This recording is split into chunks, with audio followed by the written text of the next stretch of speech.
Don't forget, on the 18th of June, we'll be marking the 80th birthday of Paul McCartney with a special Word in Your Park in Holland Park. Some guests announced, more being announced all the time. Get your tickets below.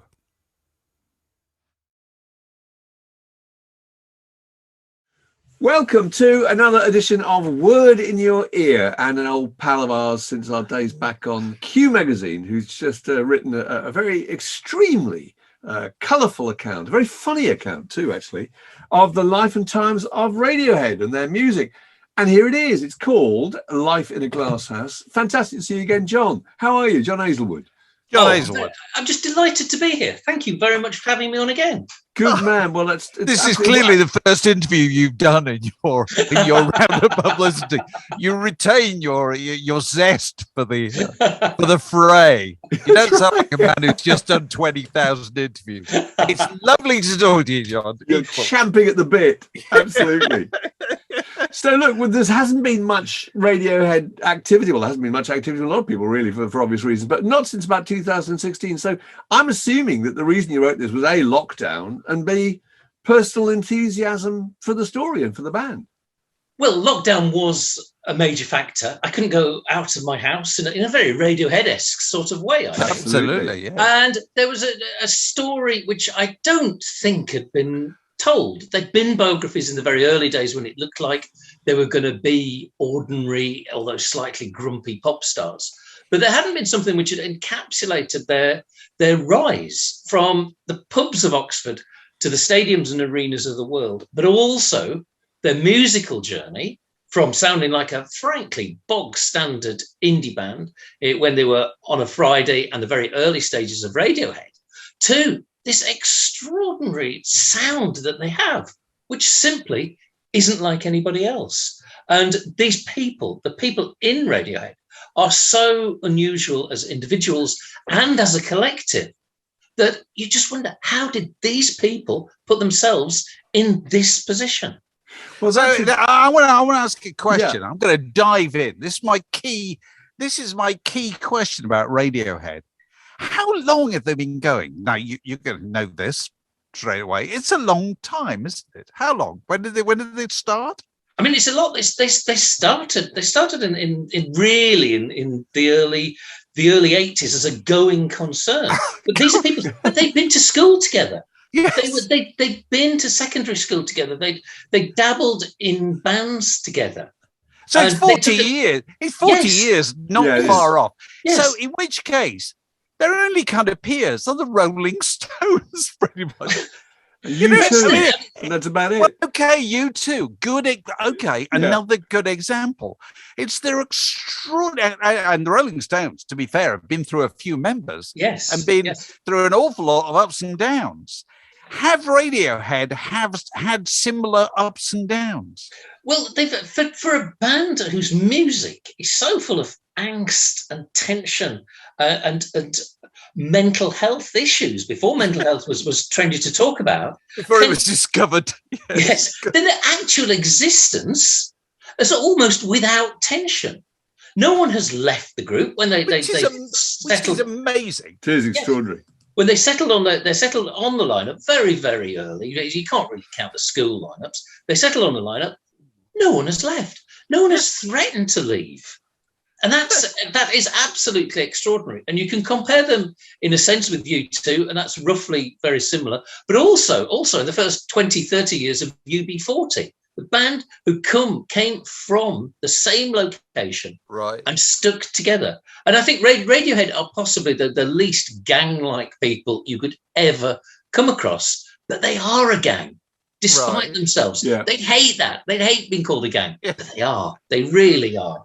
So UB40 had a period of a comparative kind of amity, and then they more than made up for it in 70. They fell out really badly. There's no sign of Radiohead doing that. Have you ever done a compare and contrast between Radiohead and U2 and about how they did certain things that possibly account for the fact that they've stayed together in this fashion?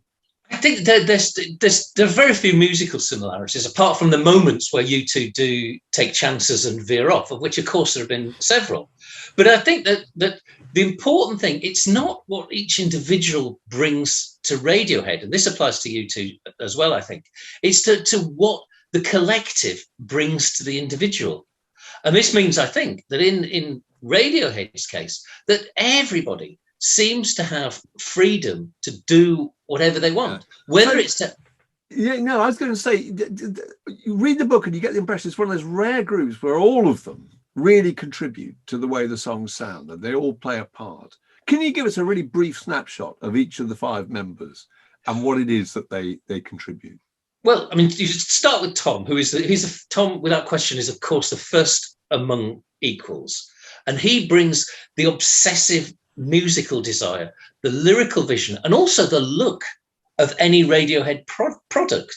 Yeah. And they've stuck with the same designer since almost the very, very first album. Tom is kind of the overall guidance, but he's incredibly restless. Radiohead haven't done anything for a while. Tom York, he's gone through a full solo career, gigs around the world, and he's even got a new band now without any suggestion he's going to flee Radiohead. They'll come back when they're ready. And he, I think, will be the person who convenes them when they do return.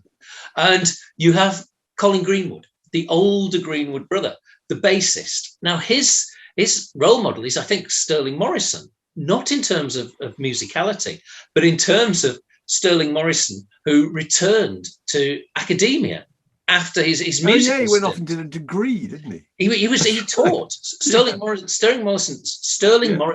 taught at university. Colin Greenwood, of course, went to Cambridge University, and he's been a judge of poetry. He's gone on what he refers to as a gentleman of leisure's tours around the world's literary landmarks, and he aspires to go back to academia. But of course, he was also the one. He pushed more than any other member of Radiohead for the band to be hugely successful in America. So you can mistake him for a dilettante, but you'd be wrong. He just comes at it from a slightly different point of view. And Colin Greenwood's younger brother, Johnny.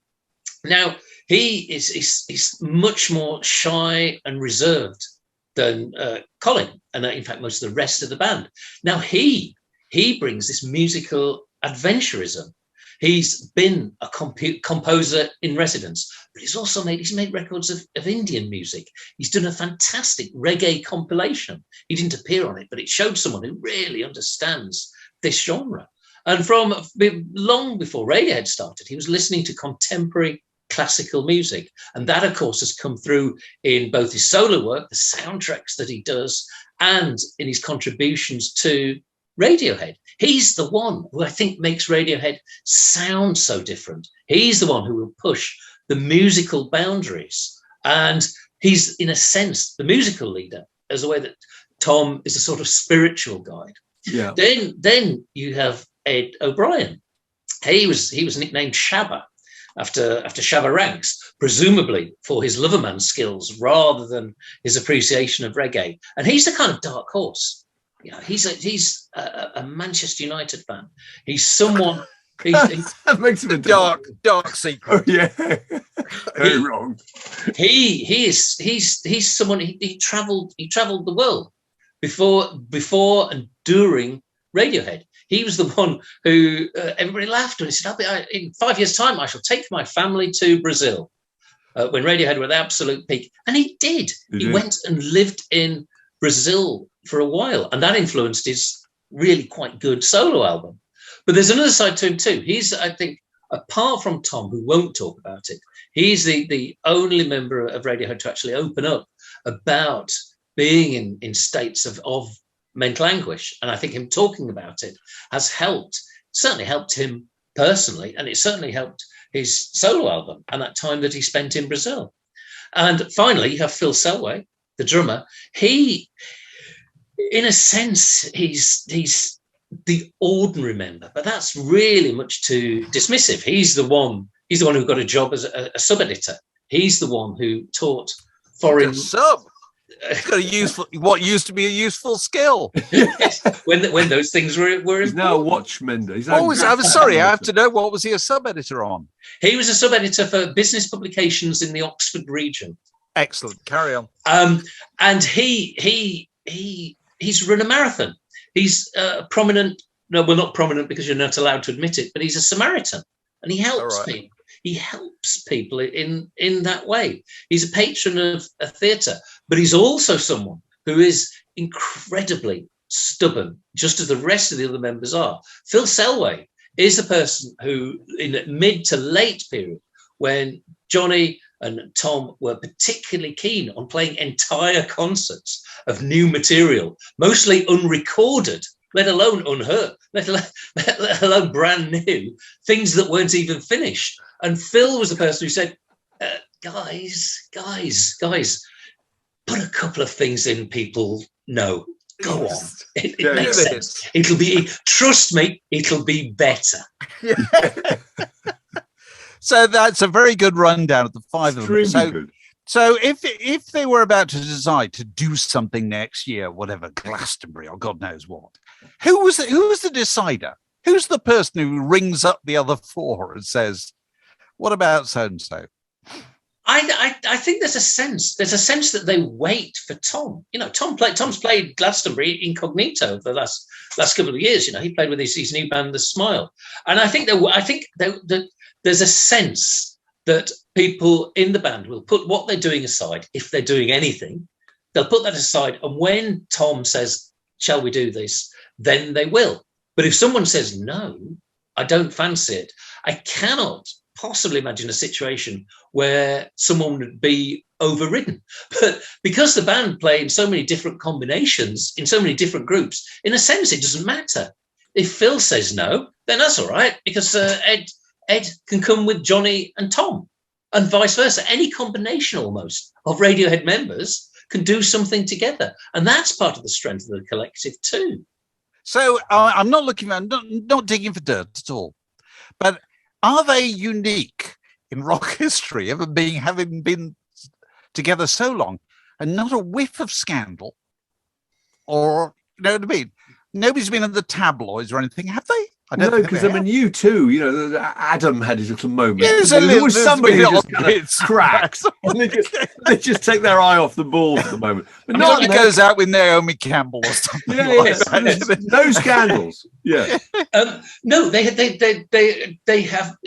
have been scandal free. They've certainly admitted to taking a reasonable amount of drugs, and it's certainly influencing some of their work. But they're reasonably open about that. I mean, in terms of sex and scandals, no, nothing. Don't get Tom. Tom was involved in a relationship with an academic, Rachel, and no one knew he'd got married until years and years later. And when he married his second wife recently, and he actually put a picture of it out, a moderately cryptic picture, but clearly a picture of Tom York getting married, then this was sensational. It was like bearing all for your page 5 man. So there's something very kind of cautious about the way, and something very middle class about the way they appear to get on. There's a brilliant bit in the book where they're playing at Glastonbury in 1997. I was there. I remember it was a very difficult set, and the sound's terrible, and the light's terrible. And at one point, Tom just takes his guitar off and marches over to Ed and says, "I'm off, mate." And Ed said something like, "If you leave now, you will spend the rest of your life regretting it." I thought that's extraordinarily unlike the way most bands speak to each other, because they very rarely seem to speak their minds. I mean, is that one of the reasons they've lasted so long? Or I mean, what do you think? I think I think Radiohead understand each other, and I think that the others particularly realise when Tom is off on one, for want of a better phrase, as he was at that Glastonbury. Every single thing was going wrong. But it's almost like Ed gave him this reality check, and Tom had the wherewithal to actually think about it in a second. You know, this is instant stuff. And a second go, oh God, he's right. And then after that moment, Tom, who'd been sullen, not been interacting with the audience, suddenly comes into this expansive character. He goes, I can't see any of you. It's like something Bono would do. I can't see any of you, put the lights on. I want to see you all. And in that moment, all the tension had gone. from the situation because it was all mainly technical things out of everybody's control, as it so often is at Glastonbury. And suddenly they turned potential disaster into absolute triumph. And that is something that it was a word that Ed whispered in Tom's ear that changed the situation. And they are a band who look out for each other, not in the sense that they often play on each other's records and everything, which of course some of them do some of the time. But if anything looms, then suddenly the collective buckles down. Probably the best example of this is their little spat with Roger Waters and Ken Loach about Israel. And I don't know, I remember that now. What happened? Well, generally speaking, keep off the subject of Israel with Roger Waters and Ken Loach. Good advice. Yes. Generally speaking, the backstory is that Israel was the first country to appreciate Radiohead. Israeli Forces Radio. Oh yeah, Creep. The first station. Yeah, it was to play Creep at some length. And they have unusually for people so unsentimental, they do have a sentimental attachment to Israel. And so very late in the day when they were massive stars, then they agreed to play Israel. Right. Enter Roger Waters. And Ken Just what you need. The doorway darkens and there is the unmistakable silhouette of Roger Waters. They wrote letters, they made public pronouncements about how awful they were. And of course, there's another sub-factor to this, which was that Johnny Greenwood is married to an Israeli citizen. Right. He fell in love on the first tour of Israel. And of course, his children are very much raised in that particular faith. So the interesting thing, and this is really how Radiohead worked, is that Johnny Greenwood kept absolutely silent about this. Enter Tom York, who completely took over, wrote letters, public letters, to Roger Waters and Ken Loach and said, we are playing Israel. We play our music for everyone. Brackets, we've got an Arab band supporting, if that's all right with you. And we will absolutely play Israel the whole time. And Roger Waters and Ken Loach separately responded, and Tom York doubled down. And it was never mentioned that what was happening in the radio family at the time. And I think that's a really good example of how they look out for each other. And when something happens to one, which doesn't happen that often, someone else will come and take up the reins and protect him. There's this shell around Radiohead, which I think is unbreakable. I can't help but, we're talking about the parallels with U2. The parallels with Pink Floyd, they are the successful Pink Floyd, aren't they? You know what I mean? Pink Floyd couldn't deal with each other, so they all fell out terribly. Oh, absolutely. I mean, there are many more musical parallels with Pink Floyd. Of course there are. Very similar thing. And also, I think a similar way in which the individual members of those groups handled their profile. But as David's just said, there's a massive difference. They will not tear themselves apart in that way. They will not. There's no sense of jostling for position in Radiohead. Everyone seems to know where they are. Everyone knows their role and the level they're operating at, don't they? It's extraordinary. They're not like a proper band at all. They're supposed to have, but if you have domestic disputes. Yeah, if you're not content with this, go off and make a record on your own. Go and tour with someone. Yeah. Go and play some gigs. And everyone's going, all right, I'll do that. Phil Selway, 2 solo albums. Yep, that's that. Out of my system. They're really quite good. And I'm not going anywhere. Which makes it very hard to cover them, really. I mean, on the music press, I can remember at the time, all the magazines people were on, that really, apart from the music, there wasn't much to write about. No. Whereas normally you're writing about just, disputes, the band's CV, the way they look, the terrible things they do. And it's entirely concentrating on how brilliant the music was.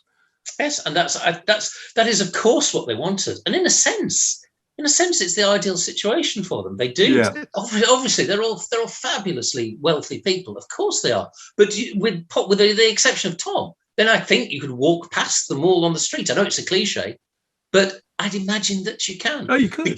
Because they haven't. They have made no effort to play any sort of game.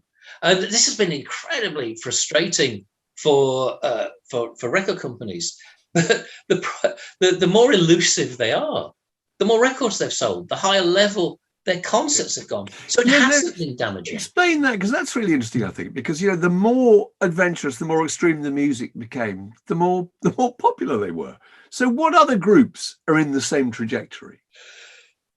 This is There aren't that many, are there? It's incredible. You can't even argue that the Beatles were, because the Beatles always had big pop hits along with the extraordinary experimental stuff. There was always a kind of, you know, a 3-minute single. Whereas not the case at all. No, the Beatles sugarcoated their difficult material absolutely with easy material. Radiohead just cannot be bothered to toe that particular line. And it's very, very difficult to put people on that level, because you've got to go to such an exalted level. I mean, Pink Floyd is probably the nearest that you'll get. But this music, lest we forget, is phenomenally successful in America. And I think you can draw parallel with some other American bands, not necessarily in terms of sound, but people such as the Grateful Dead, such as Fish, those kind of very musical people who do and did sell a lot of records and played phenomenally large venues. Now, Radiohead are much more European, they're much more krautrocky, they're much more electronic than them. But in terms of profile, then you can see, I think, similarities with the Grateful Dead. How are they presented in America? Because they did all the big chat shows, didn't they? They did sort of Letterman and Jay Leno and stuff like that. I mean, how are they presented as kind of eccentric, quirky British? I mean, how did they put them across? Well, they were. I mean, in the very early days, they did this calamitous appearance on an MTV Beach Party, where it was Frat week, and essentially break. They were playing in a kind of American buttlands, surrounded by girls in bikinis and guys. This is brilliant.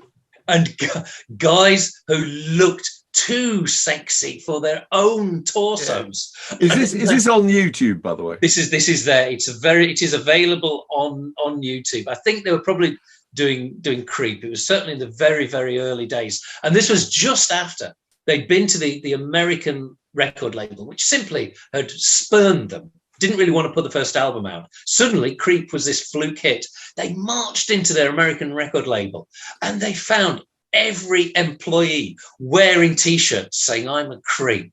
And Tom, you're just absolutely disgusted by that. And virtually turned back and bye. It's all right. We won't be having any more hits. We're a novelty group. Think of us as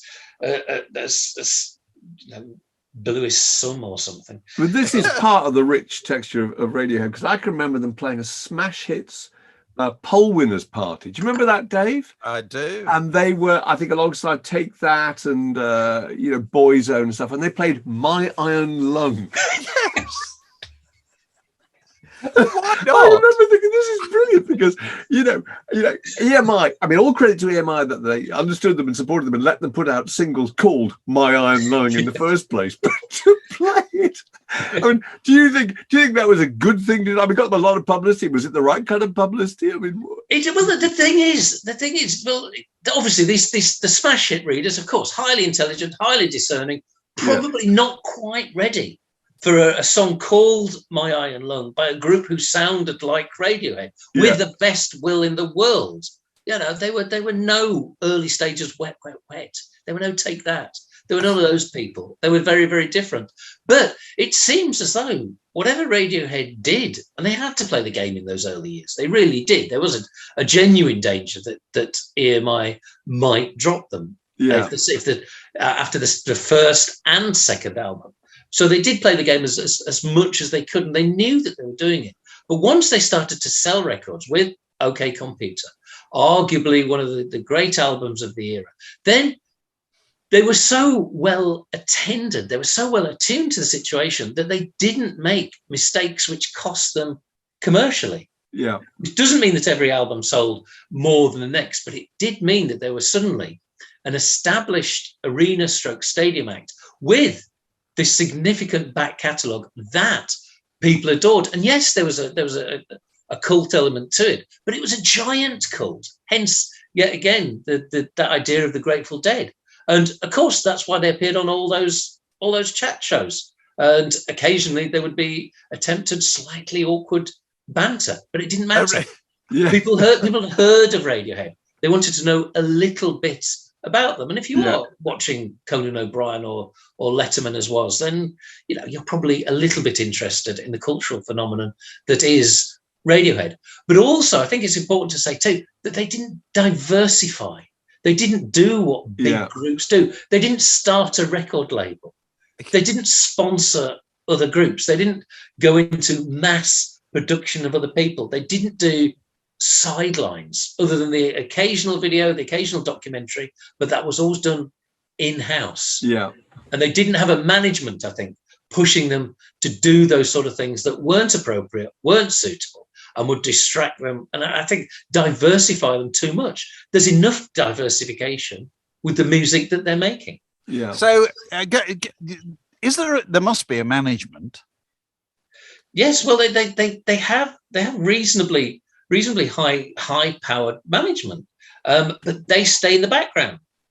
When it came to negotiating with EMI at that moment, they lost, or not lost, they surrendered voluntarily their EMI deal, because Guy Hans, who was the head of EMI at the time, said Radiohead had been too greedy. Now, Guy Hans, I think, in fairness, didn't really understand the music business. He wasn't a music man. And he didn't really understand the value of Radiohead, a music that he didn't understand. And Radiohead had no real passionate musical understanders, if understanders is a word, in EMI. People didn't get them anymore. And they realized that they could become a cottage industry with almost no hit to their sales and to their popularity. And I think that's the case because they made essentially cultish music. Radiohead are not going to be part of your smorgasbord of delicious pop music. So the way you managed to be hugely popular and sustain that popularity is by not seeking to be popular at any stage. Well, it seems so. I get what you're saying, but they've followed their instincts, even when their instincts have seemed absolutely ludicrous. They break through with OK Computer, which is a difficult enough record in itself. Absolutely. Lest we forget, it's not Westlife's greatest hits. It's a very complicated, understated record. This becomes incredibly successful, partially because it's great.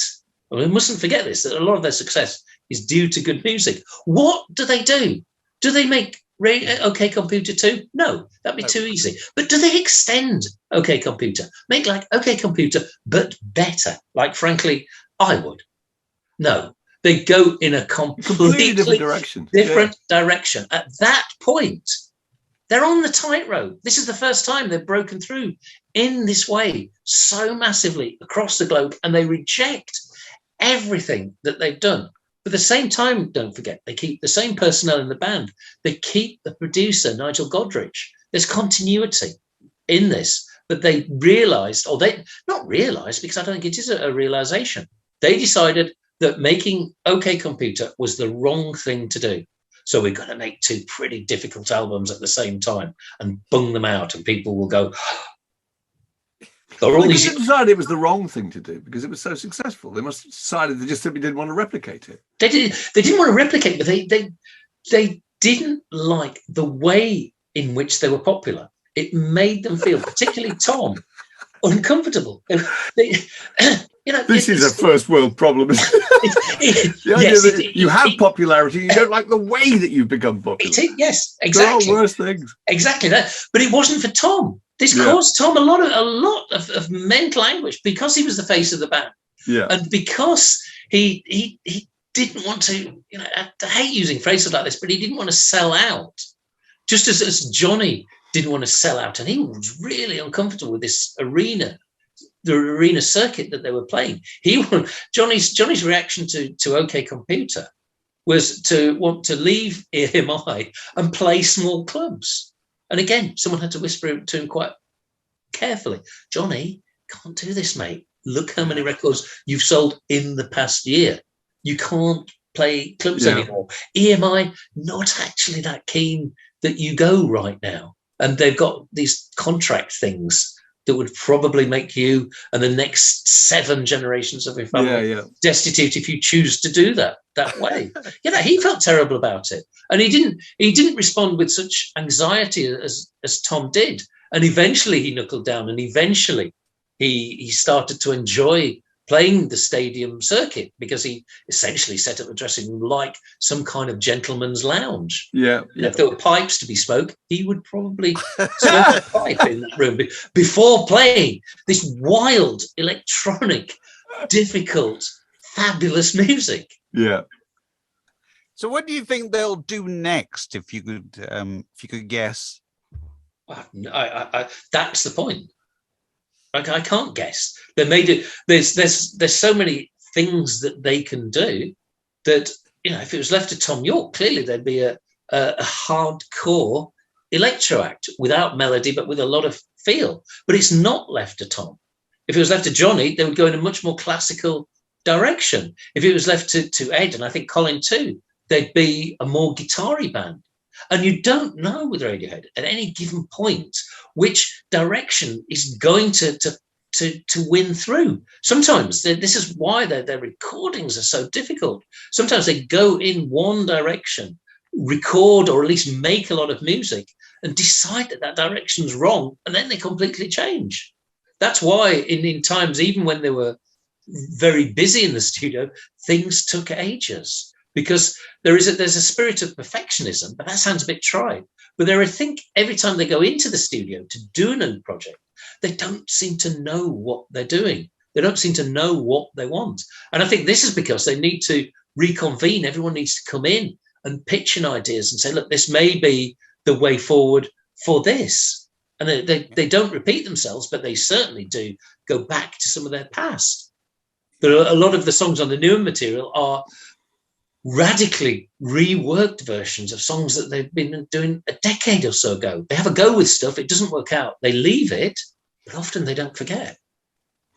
There's a moment in one of the episodes of Father Ted where exit music for a film is played, and the gag is that the character is kind of extremely upbeat and very happy, and within 30 seconds of hearing this music, he crumbles into this kind of suicidal stage of depression. I always wondered how they felt, because that became the kind of running gag about Radiohead, wasn't it? It was kind of much the same as Leonard Cohen, actually, in the 70s. He used to be really he was a kind of byword for being really miserable and depressing. How did they react to that? Because they must have been aware of that, obviously. Well, they're certainly, they're aware. And I think Tom in particular is aware of the power of what he does. And this partly explains some of his solo records, which are very, very, not necessarily upbeat, but almost emotionally ambivalent. Because there's so much emotion and there's so much angst in some of these Radiohead records. And yes, I think it's almost a fair cop. They're not in uplifting, even in the way that, say, Leonard Cohen, some of his darkest material could also be uplifting. With Radiohead, they don't have that uplift, but they have these musical backdrops. They have this boundary pushing behind them, which makes their music, I think, much more of an adventure than other people's music. Listening to it is an adventure. Yeah. I've got a theory about this, which is probably completely wrong, but I can remember when the Bends came out, Johnny Greenwood described it as being a medical album. He said that Tom, it was about Tom's obsession with drip feeds and life support systems, because Tom had worked as a medical orderly, hadn't he? And it made me think that maybe a lot of people don't actually listen to the words of Radiohead. They just like the noise they make. They just like the sound. I may be completely wrong, but it's beautiful to listen to. I mean, OK Computer is a fantastic record, but once you go into what it's about, it's very disconcerting. You can, at one level, just think this is gorgeous. I think there is certainly a lot in that. Radiohead, lest we forget, Radiohead sell a lot of records in countries where English isn't the first language. Now, absolutely. See, that's an interesting point, isn't it? Like Pink Floyd. So therefore, they're picking up on the feel of it. Picking up on this sound, and that's what I said when I said it was an adventure. It's an adventure that almost anybody globally, if they buy into it, can take a lot of pleasure from, and they can take a lot of interest from. Now, Tom's vocals too, they make a difference. They do, whatever language you speak, they don't sound particularly happy at first listen. Yeah. And I think that there is that contrast. There is that contrast between the non-indulgent adventure of the sound of Radiohead and Tom's lyrics. And some of them are reasonably uplifting, but we have to be honest, lyrically, he seems quite despairing of his fellow man sometimes. Quite a lot, actually. I've got to ask you one question. Tell us about your publisher. Palazzo. Yeah. They're different. They are different. They're a very small firm.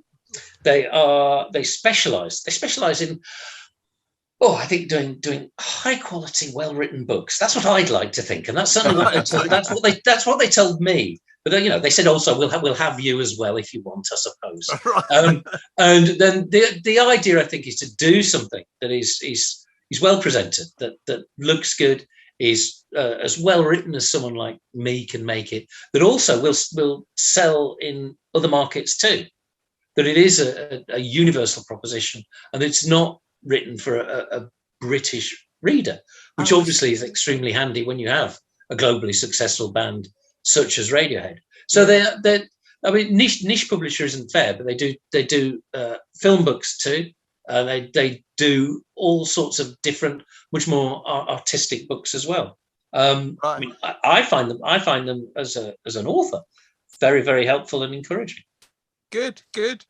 Well, there it is. And we should end, I think, by asking you normally end these with the greatest record ever made. Well, the greatest Radiohead track, in your opinion, is what?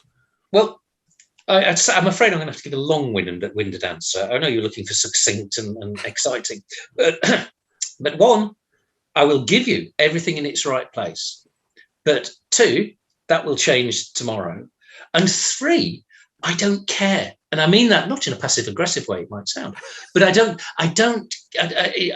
care about best tracks, because Radiohead is about feel and mood and the whole of an album. So say Everything in Its Right Place, which is just an astonishing, staggering piece of music. The way that it begins with Johnny's beautiful piano, the way in which two Tom Yorks turn up and start singing against each other, and then the thunderous cacophony at the end. And it's exhausting and exhilarating to look for. But the thing is, with each, this is why I don't care about individual tracks, because it only works in the context of Kid A.